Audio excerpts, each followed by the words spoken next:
Hello, this is a homily for the 23rd Sunday of the year, and today God is basically saying to us, find out what this religion involves before you get involved.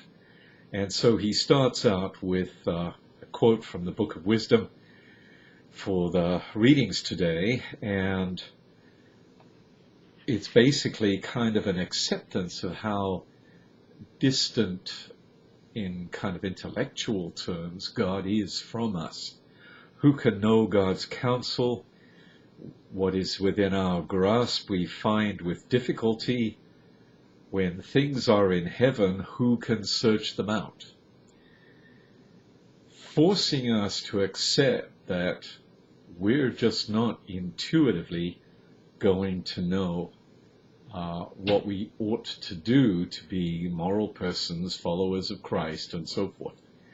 There is a lot more here, and that involves a lot of listening and a lot of, as we learned last week, humility. In the psalm then, in every age, O Lord, you have been our refuge. The refuge here is a lot more than just a physical place.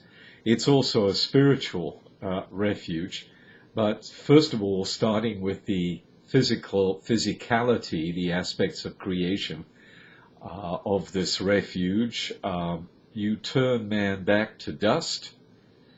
We're depending second by second for just the sheer fact of our lives.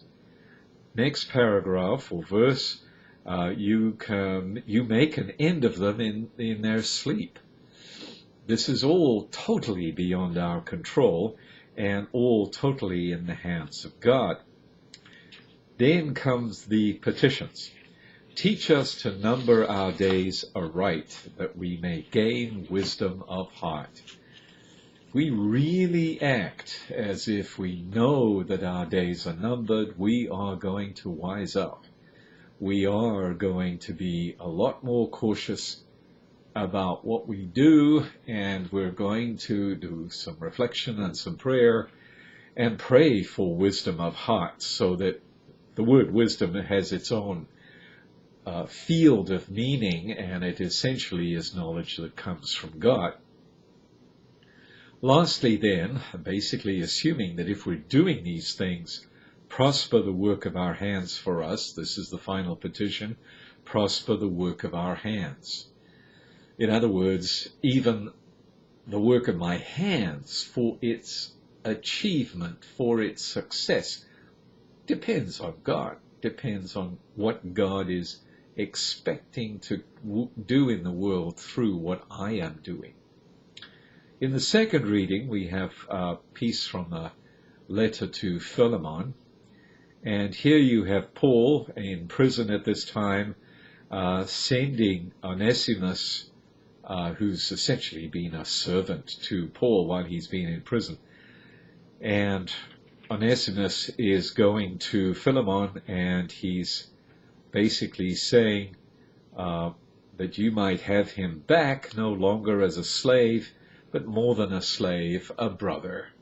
In other words, he's become a believer in the faith, and so even though he may, in kind of civil terms, be a slave, he's basically saying, you guys, because you are a Christian community, you treat him as a human being, a fellow Christian, a brother. The gospel acclamation, let your face shine upon your servant and teach me your laws.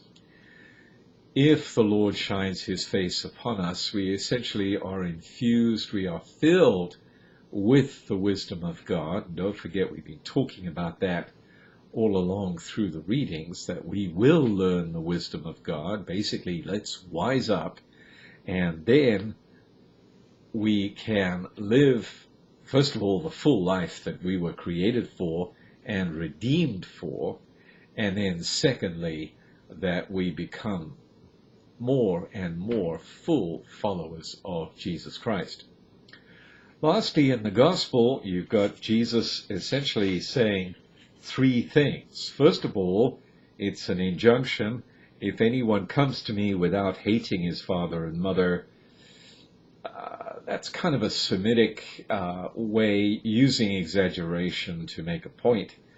Basically, still being a disciple of Jesus Christ should come first before loving parents, loving children, brothers and sisters, and even our own life.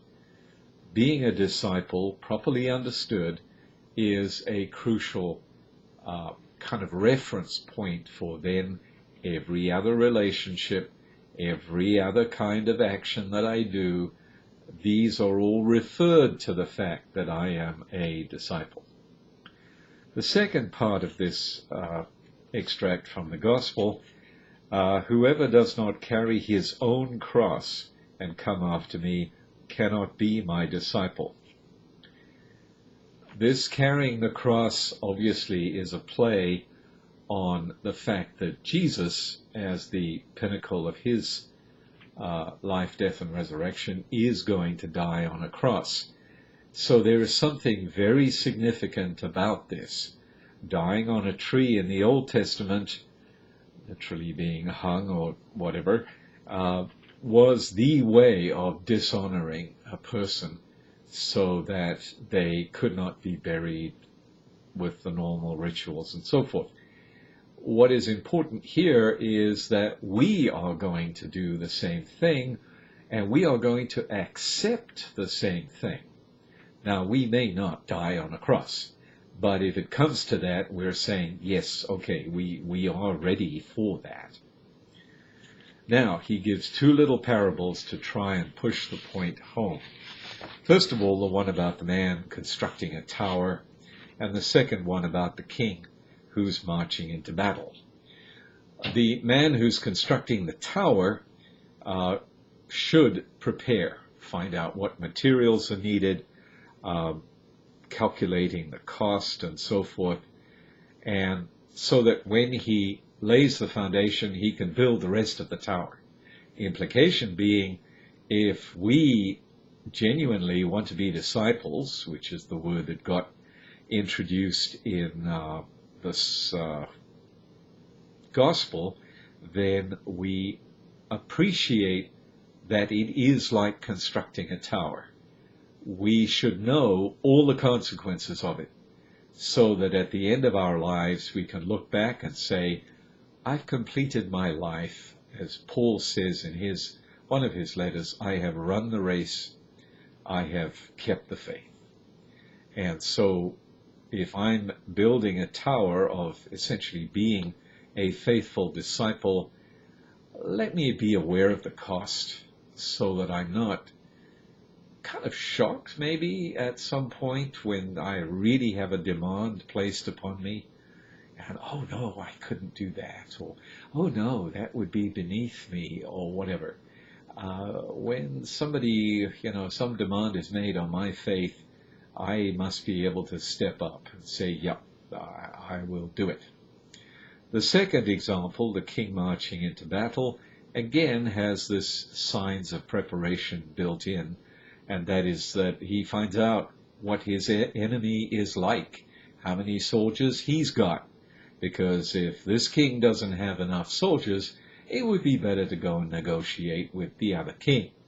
So, in the same way then, he's saying after these two parables, this is Jesus now, any one of you who does not renounce all his possessions cannot be my disciple. In a certain sense, this is kind of exaggeration, because you can't renounce everything. All right, there are a few people in the world who are given the grace to be able to renounce everything, and as a consequence, they kind of find themselves supported totally by the grace of God. But it is a special state. What I think he means here is more an exaggeration, that if you're fascinated with possessions, they're just going to get in the way, and that is why knowing what the cost is of being faithful, either building the tower or being a king going into battle, means we can let go of a lot of things that would otherwise get in the way. And because that is part of the cost of being a disciple, that I have to let go of certain things. I don't watch certain videos. I don't talk about certain things. I don't use certain kinds of language. I don't drive in a certain way. I don't use my law business to cheat people, and so forth, and so forth, and so forth. So very challenging, very demanding. Have a good day.